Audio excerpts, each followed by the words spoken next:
हिंदुस्तान में आए सैलाब में भगवान की मूर्ति बह गई। ये देखकर हिंदू जोश में आ गए और तूफानी सैलाब में कूद पड़े। मगर तभी कुछ ऐसा हुआ कि सारे हिंदू चीख चीख कर कलमा पढ़ने लगे, अल्लाहू अकबर। अस्सलाम वालेकुम नाजरीन। भारत में आए सैलाब ने इस वक्त बदतरीन तबाही मचा रखी है। कई घर सैलाब की नजर हो चुके हैं। वहीं इस सैलाब ने मंदिर में रखे भगवान का भी लिहाज नहीं किया। कई हिंदू उस वक्त पूजा करने में मसरूफ थे जब पानी का रेला वहां से गुजरा और देखते ही देखते हर शय दरहम बरहम हो गई। मंदिर में रखा गया भगवान पानी में डूबकर सैलाबी रेले के साथ बहने लगा। ये मंजर कई हिंदुओं के खून की हरारत को बढ़ा चुका था। मगर ऐसा क्या हुआ जो ये कट्टर हिंदू चंद लम्हों के बाद खुदा को पुकारने लगे।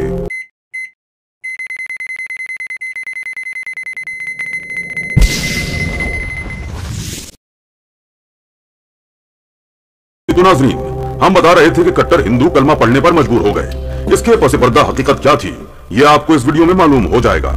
उत्तर प्रदेश के एक इलाके में हिंदू मुस्लिम मिलकर रहते थे। जब से हिंदुस्तान और पाकिस्तान दो अलग मुल्क बने थे, तभी से वो बस्ती आबाद हुई जहां सबके दरमियान भाईचारे का रिश्ता कायम था। मगर जैसे जैसे वक्त गुजरा तो शरपसंदी को भी हवा मिलने लगी। मुसलमान और हिंदू दो अलग मसलक बनकर रहने लगे और यूं कई ऊंच नीच और लड़ाई झगड़े भी पैदा होने लगे। चंद ही सालों में आपस में हमदर्दी और भाईचारे का रिश्ता खत्म होकर रह गया और यूं हिंदू अपनी अक्सरियत का रौब जमाते हुए मुसलमानों को कमतर समझते हुए उन पर जुल्म करने लगे। एक अजीब सी कशीदगी की दीवार बन चुकी थी। इस गाँव में एक ही मस्जिद थी जो कि अब काफी पुरानी हो चुकी थी।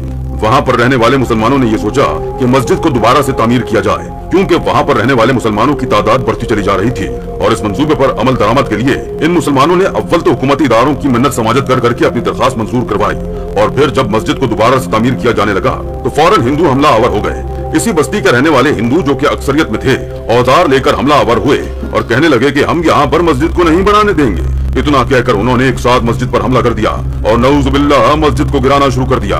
उन्होंने मस्जिद के दरो दीवार और नक्श की बेहुरमती की थी। इसके बाद सिर्फ एक गुम्बद ही था जो सही सलामत छोड़ा था।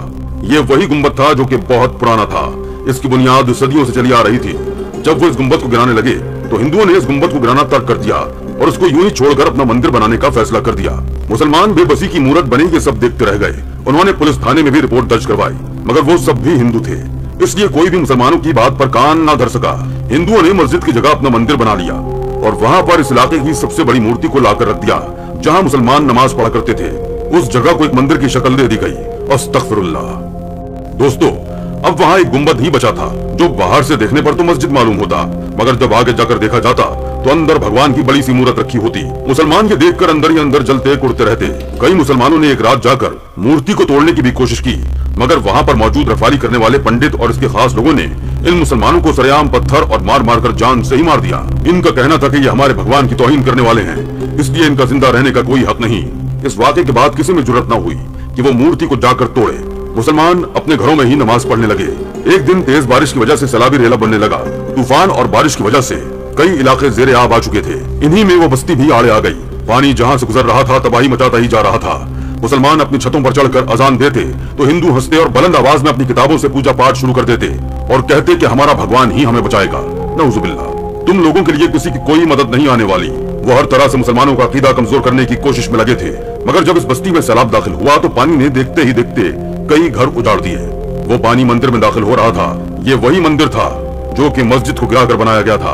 वो पानी देखते ही देखते ठाटे मारते हुए दाखिल हुआ और एक वजनी भारी पत्थर की मूर्ति पल भर में इस सैलाब की जद में आकर बहने लगी।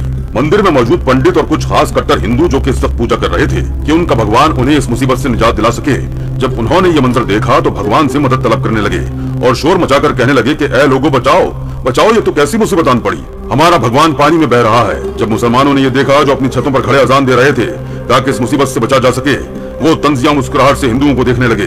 भला ये कैसा खुदा था जो खुद ही पानी में बह रहा है। इन हिंदुओं ने मुसलमानों को खुद पर हंसते देखा तो बर्दाश्त न कर सके और जोश के मारे पानी में कूद के अपने भगवान को बचाना चाहा। इनका कहना था कि इनका भगवान इन्हें इस मुसीबत से बचा लेगा। वो भगवान के नारे लगाते मूर्ति को थाम चुके थे। हिफाजती मकामात पर खड़े कई हिंदू यह मंजर देख रहे थे। जब इनका भगवान कट्टर हिंदुओं समेत बहता हुआ जा रहा था तभी एक नेक बुजुर्ग जो कि इस बस्ती में रहते थे अजान देने के बाद इन हिंदुओं के करीब आए जो कि छतों पर चढ़े हुए थे और दीवारों पर चढ़कर बैठे हुए थे। वो पानी तो अब 10 फुट तक ऊपर आ चुका था। वो बुजुर्ग कहने लगे कि देख लो, ये वही भगवान है जिसकी तुम लोग दिन रात पूजा करते हो और राग लापते रहते हो। देखो, इसने ना सिर्फ खुद को मुसीबत में डाला बल्कि अपने साथ बाकी लोगों को भी मुसीबत में डाल दिया है।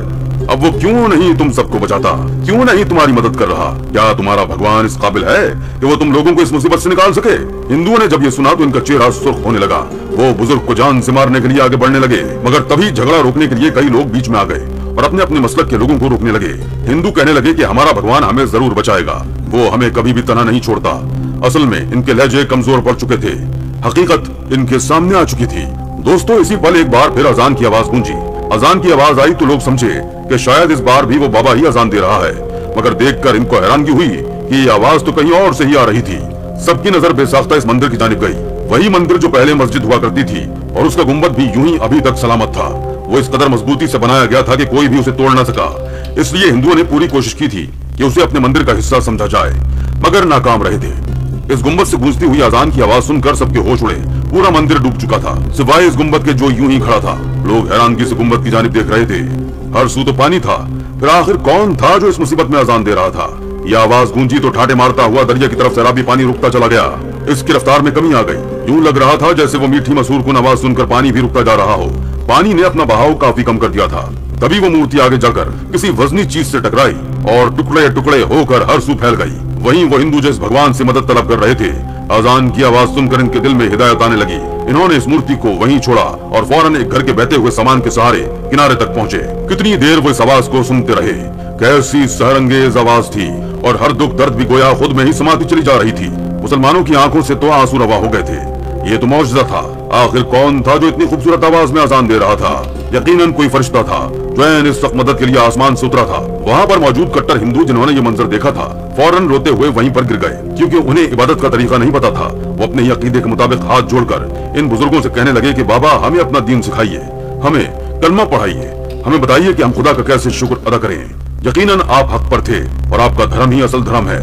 हम तो अजल से ही ऐसे खुदा को मानने वाले थे जो फकत पानी के बुलबुले से जायद और कुछ भी न था। कई हिंदुओं ने इस रोज इस्लाम कबूल कर लिया।